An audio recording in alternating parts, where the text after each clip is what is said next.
que antecedem o retorno, né, aqui na cidade de São Paulo.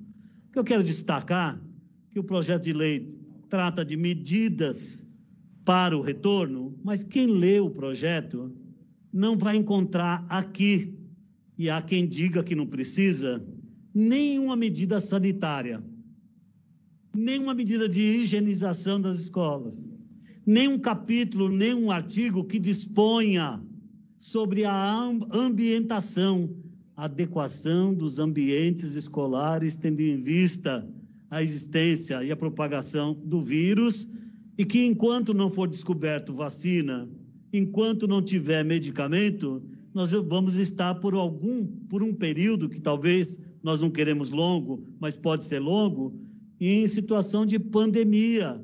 Mas o projeto não traz um capítulo dizendo sobre, né, as questões, as medidas sanitárias. Quem conhece as escolas públicas, e eu vou eleger as melhores edificações da prefeitura, as melhores edificações escolares da rede estadual, sabe que mesmo em situação, tempo de normalidade, existe uma série de deficiências. Boa parte dos sanitários não tem condições de uso, não existe papel higiênico, não existe sabonete líquido ou em barra, seja lá o que for.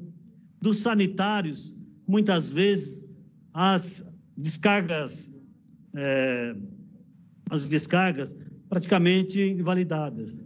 No pátio da escola, quando você tem bebedouro, não é esse bebedouro que você vai lá, aciona, torneira, de 6 torneiras, tem uma funcionando. Quando tem, os meninos têm que ir lá. Não estou culpando absolutamente ninguém, estou dizendo, traçando um diagnóstico real. Quem frequentou. Isso não é um problema só de escola pública, não. Tem escola privada também que você vai ao sanitário e está lá interditado. Passa o ano inteirinho interditado, embora eles vendam que lá é uma ilha de excelência. Mas não é. Então, as condições sanitárias, as escolas, os equipamentos, o mobiliário. Vá, que nunca foi. Vá numa escola de educação infantil. Vê como as crianças de 0 a 3 anos são postas para o descanso, para dormir. No chão, uma do lado da outra, colada uma do lado da outra. Porque o que existe na rede pública é excesso de criança por adulto, por professor. A professora, o tempo todo, toca nas crianças. E as crianças, o tempo todo, tocam nos adultos. Não fosse assim, não seria um processo educativo que envolve, inclusive, afetividade. Se não tiver afetividade, você não educa. Então, nós estamos discutindo. E por que as pessoas ficam, né, exasperadas, preocupadas? É óbvio, não foi fácil suspender as aulas. Não é uma medida fácil a ser tomada nem pelo secretário, nem pelo prefeito, nem pelo governador. Por as autoridades públicas responsáveis, seja ele do partido que for, percorrendo de São Paulo ao Maranhão, onde nós temos no extremo o PCdoB como governador. Todos eles enfrentam um dilema. Vamos suspender as aulas. E dependendo do tempo que você fica fora da escola, você condena uma geração. Você condena uma geração. Mas foi necessário. Quem deu o comando para a suspensão? A autoridade maior, infelizmente, foi o vírus. Lamentável, é uma tragédia para todos nós. A autoridade superior a tudo isso chama-se crise sanitária, provocada pela contaminação através de um vírus, que as pessoas acham que é um bichinho, uma proteína, que já consumiu a vida de milhares e milhares, mais de 80 mil no Brasil, milhões mundo afora. E nós temos a responsabilidade de discutir medidas, como autoridades públicas também, vereadores, deputados, como é que nós vamos dar o melhor termo de decisão, na decisão, para que nós não sejamos responsabilizados por disseminar ainda mais a doença. Disseminar ainda mais. Na parte, vereador Cláudio Fonseca. Eu vou lhe dar uma parte já. Rapidíssimo. Não, por favor. Aproveitar que o silêncio, quando o senhor fala, é maravilhoso, né? Obrigado. Maravilhoso. Que inveja, hein? Mas não pense que... Aí, Fábio Riva. Vereador. Fábio Riva. Não pense que é assim. Fábio Riva. Olha o silêncio que se faz quando o professor Cláudio Fonseca fala. Que inveja. Professor, uma única coisa é que o senhor acabou de, nesse último minuto, o senhor falou uma coisa interessante, que a gente tem que discutir, o tema tem que ser discutido, e o projeto de lei é a oportunidade da discussão, é a hora da discussão. Inclusive, veja só, nós fizemos aquela audiência pública ontem, foi um recorde na história da cidade de São Paulo, tanta gente que participou, tanta gente que falou, ou por escrito, ou lá no momento, que se manifestou. Nós estamos ouvindo, e há contribuição. O presidente Eduardo Tumi disse agora há pouco que algumas emendas estão sendo apresentadas. Então, sugiro até que o senhor, que em algumas coisas o senhor diverge, e eu acho isso absolutamente saudável no regime democrático, que apresente as ideias, que apresentem-se as emendas, nós discutamos e podemos aprovar ou rejeitar as emendas. Obrigado, professor. Tá bom. Só para fins de registro, Vossa Excelência disse que quando eu falo aqui fez um silêncio imenso, mas quem está exposto na vida pública tem seus momentos também de apupos. Eu não escapei deles. Não é? Bom, o vereador Camilo... O senhor me dá uma parte? Bem rapidinho, que logo na sequência eu quero desenvolver bem... É dizer o seguinte, que eu ingressei hoje no Ministério Público uma ação contra o secretário da Educação, que é o pior secretário dos últimos 467 anos dessa cidade. Que cada criança que morrer numa escola do município, ele será responsável. Deixar bem claro. E que o PSB vota não contra a volta de crianças à escola, sejam elas de qual nível for. Porque enquanto nós não tivermos uma garantia segura, não adianta fazer planejamento. Obrigado, vereador. Perfeito. Vou desenvolver um pouco mais aqui o meu raciocínio, a minha intervenção, para justificar por qual razão eu sou contra este projeto de lei. Ele é dividido em 7 capítulos.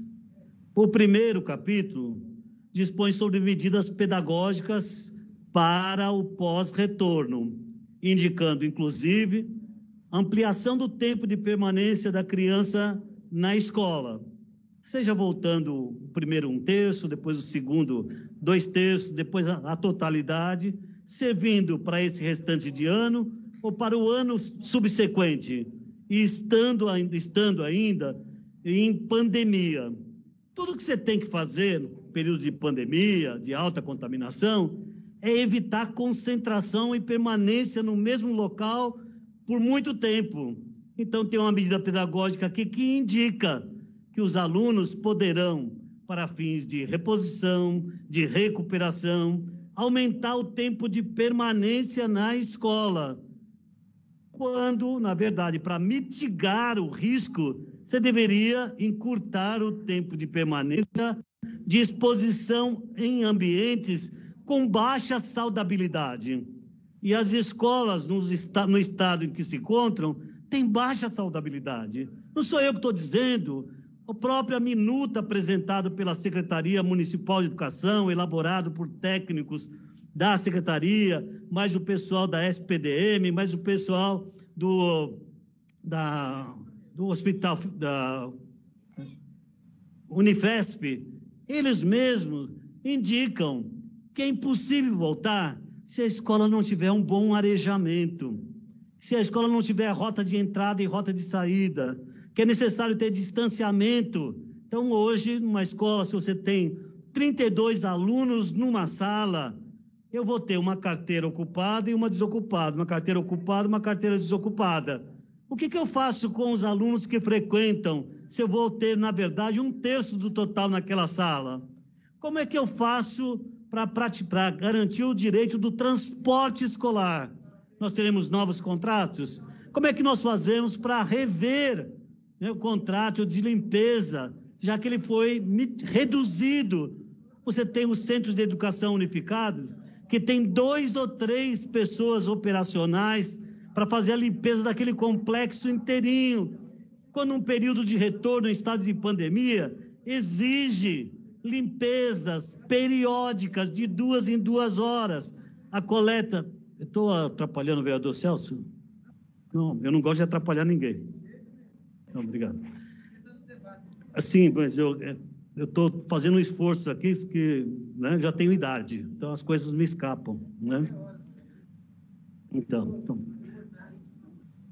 tá bom.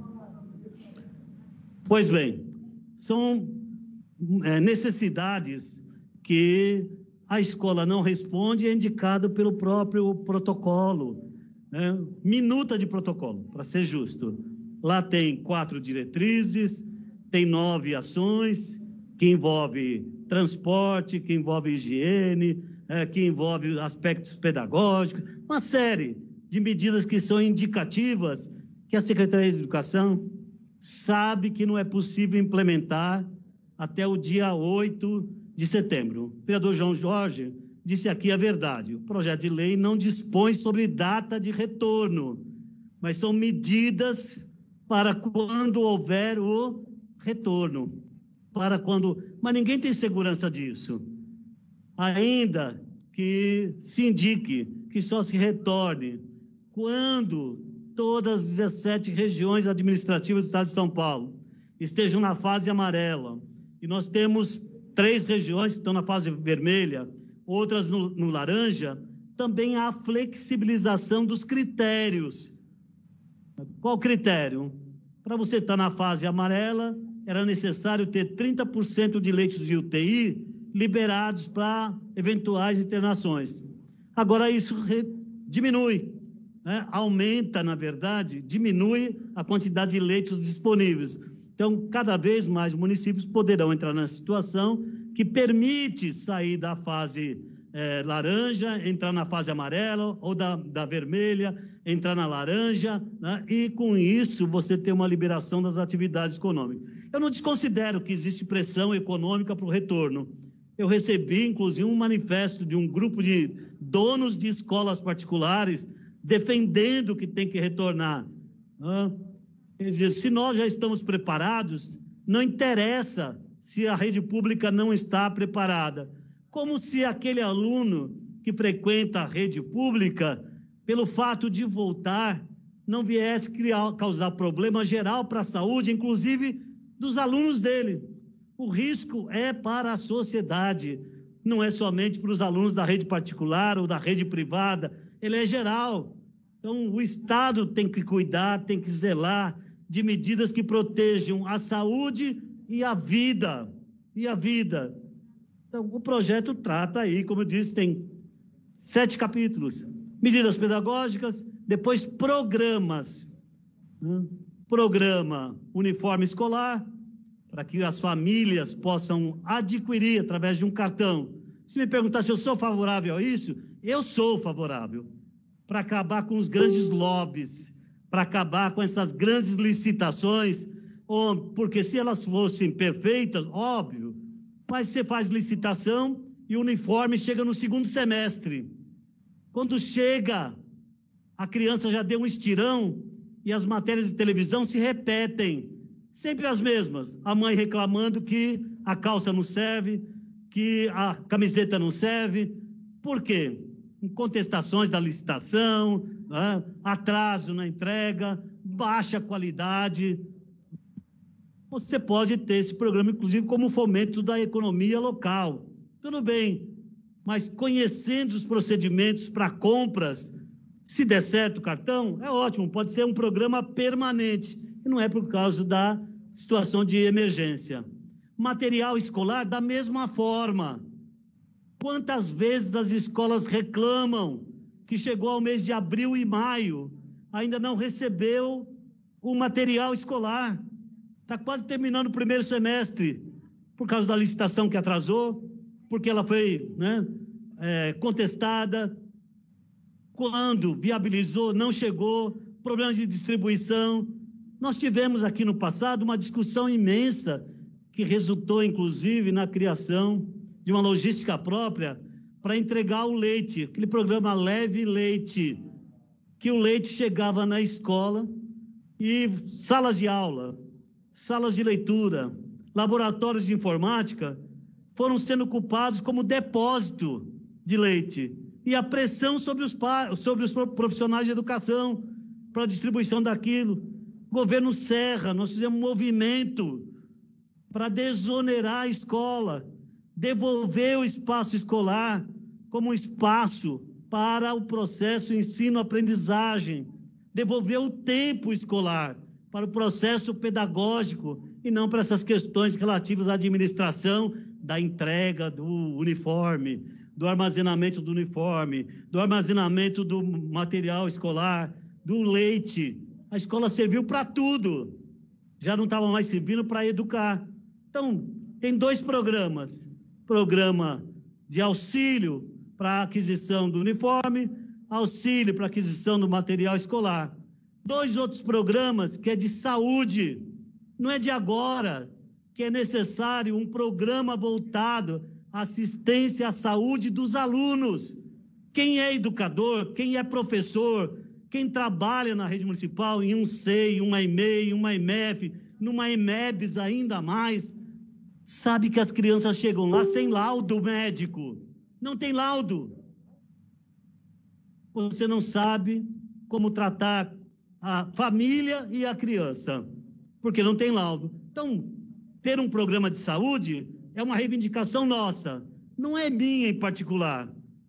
Nós realizamos um congresso anualmente que participam quase 5.000 pessoas, profissionais de educação, e aprovou a defesa de um programa de saúde para os alunos. Defendeu e reivindica um programa de saúde para os profissionais de educação. Tem doenças que são causadas pelo exercício profissional. Muitas vezes você afasta um professor por problema de disfonia, problema de voz. Ele é readaptado ou tira licença, não tem nada de reabilitação. Nós não podemos perder esses profissionais. Não é questão do governo, é a defesa da profissão, é defesa da educação, é assistir esses profissionais. E o poder público tem responsabilidade de cuidar da saúde dos seus trabalhadores. Mas não é exatamente por esse projeto, né, que tem esses 2 itens de programas de saúde, mas ele não está vinculado à questão do retorno à atividade escolar. É um programa permanente, exige, é necessário, nós defendemos, e às vezes até pode causar constrangimento. Você vai votar contra um projeto que tem esses 2 programas que você defende? Mas por que inclui num projeto como esse? Qual é a razão? Tem de fato a intenção de levar adiante? Depois tem aqui o programa Mais Educação Infantil. Hoje a prefeitura, acho que a segunda em valor, segundo maior dotação, despesa no orçamento municipal. Primeiro é o subsídio para o transporte.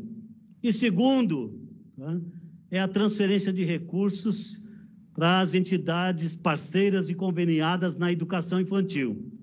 Ultrapassa 3 bilhões por ano. 3 bilhões.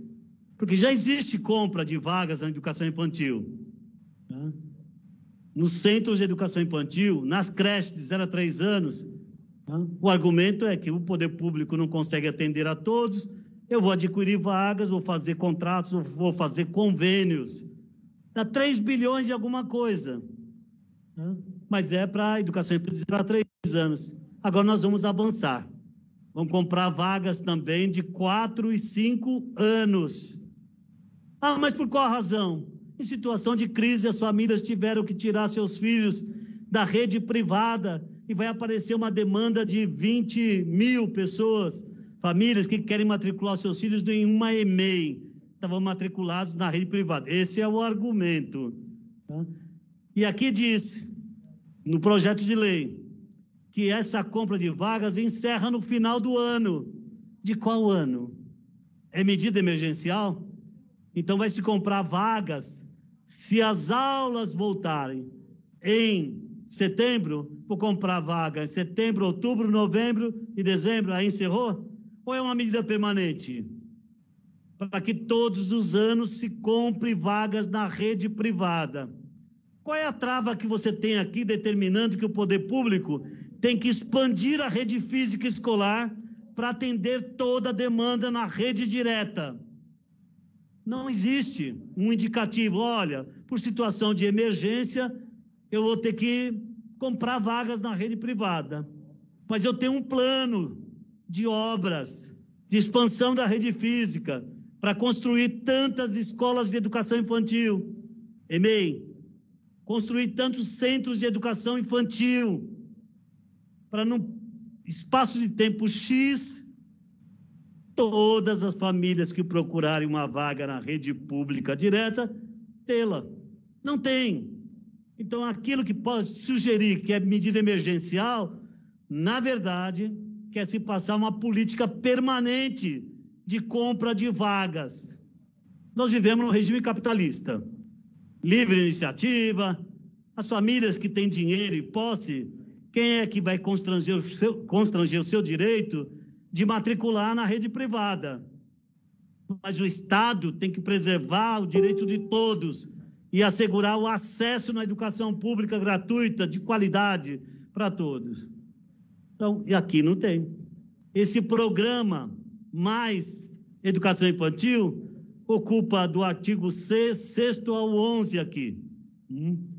Diz que você pode adquirir, comprar, né, vagas nas escolas confessionais, comunitárias, né, sem fins lucrativos, mas não havendo cadastramento dessas, você pode, inclusive, comprar vagas, né, dessas escolas com fins lucrativos, contrariando, sim, o artigo 213 da Constituição Federal, que admite até. Veja, no ensino superior, né, o ProUni, o FIES, foi compra de vaga, para atender uma parte dos demandantes do ensino superior, né, que não conseguiam vagas numa rede pública.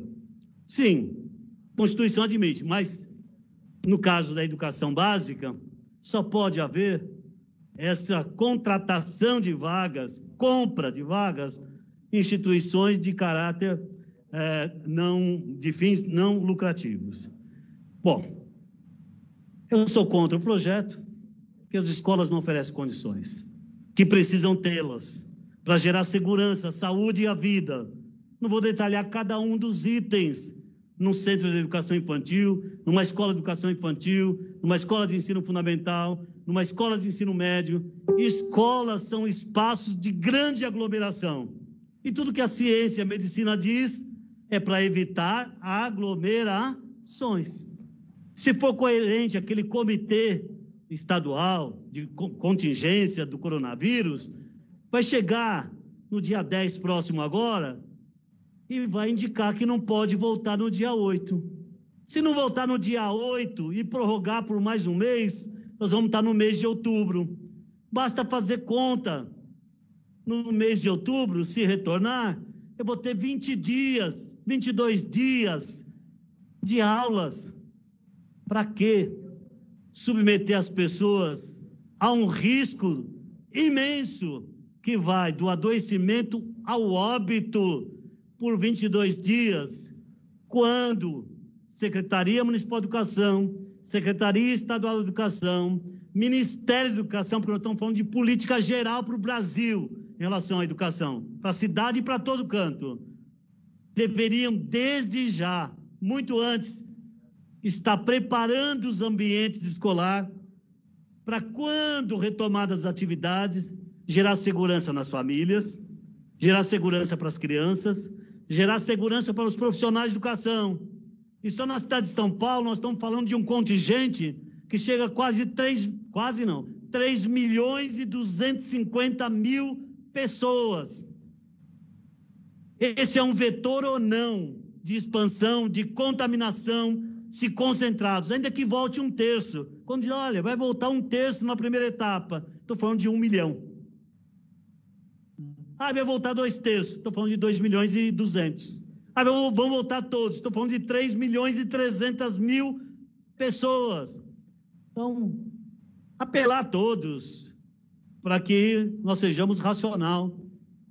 Quem trabalha em escola sabe, o ensino fundamental é organizado em 9 anos, em ciclos, 3 ciclos de aprendizagem. E, infelizmente, as crianças matriculadas no primeiro ano, em 2020, vão ter, na verdade, um ensino fundamental com duração de 8 anos, não de 9, como era no passado, 8 anos. E a escola vai se ela tiver todas as condições de higiene, de sanitização, de arejamento, de circulação, de transporte, testar quem deve ser testado. Ela vai ter 8 anos para reorganizar, para replanejar. Na hora que se falar de recuperação, recuperação do quê? Você não teve nada, você tem que reorganizar. E a educação aqui é organizada em ciclos de aprendizagem, porque considera os diferentes tempos do aprender do aluno. Você não coloca um aluno como reprovado, porque ao final do primeiro ano ele teve uma avaliação insatisfatória. Você dá mais tempo para ele aprender. Tem 3 anos para o processo de domínio da escrita, da leitura, do cálculo básico matemático. Depois você tem o outro ciclo mais composto de 3 anos, né, para fazer, de 4 anos, para fazer a organização dos conteúdos, dos saberes. Não há que ter desespero. O desespero pode ser maior para aquele que perde a vida da sua criança, do seu filho. Esse é o pior. Eu vi essa matéria aqui, que está alinhada, inclusive, com o projeto do presidente, projeto não, a emenda do substituto, a emenda apresentada pelo presidente, né, que eu assinei para a gente fazer o debate aqui. Diz assim, ó, pais poderão decidir se filhos voltam ou não voltam para a escola na capital. Qual é o pai que, sabendo que esse ano não tem reprovação, que o uniforme que nós vamos aprovar aqui e o material escolar que nós vamos aprovar, se for votado aqui, é para 2021, que se ele não voltar para a escola, vai continuar recebendo, quem recebe, o cartão alimentação. Qual é o pai que vai mandar? Qual é a mãe que vai mandar seu filho para a escola? E depois dizendo assim, está vendo? Os vereadores disseram que eu posso optar. O que é essa opção? A presidente do Conselho Municipal de Educação também o disse. Só para concluir, as famílias poderão optar. Não é? Tá bom. Essa é uma mensagem de insegurança. Se nós tivéssemos segurança, se o Estado tivesse segurança, o secretário de Educação tivesse segurança, o prefeito de segurança, a presidente do Conselho Municipal de Educação, Rosineu Bauer, tivesse segurança de que as crianças não iam se contaminar ou contaminar, ela dizia, reabre as escolas. Eu só vou acreditar, tomar uma decisão como esta aqui, e mesmo dando a opção, se os vereadores, os deputados, os senadores, o secretário, após a aprovação da decisão de retomar as aulas, forem os primeiros a mandar filhos, netos, sobrinhos para essas escolas que não têm condições nenhuma de reabrir. Não adianta falar, eu vou ter a liberdade de escolher. O que estão dizendo que tem a liberdade de escolha, com certeza não vão mandar seus filhos, para as escolas, mesmo as particulares, porque essas se interessam em saber se paga a mensalidade e não se interessa saber se está preservando de fato a vida. Por essa razão é que eu meu voto, meu posicionamento tem sido contrário a este projeto de lei. Muito obrigado, senhor. Obrigado, vereador Cláudio Fonseca. O próximo inscrito para discursar a favor, eu tenho dois vereadores.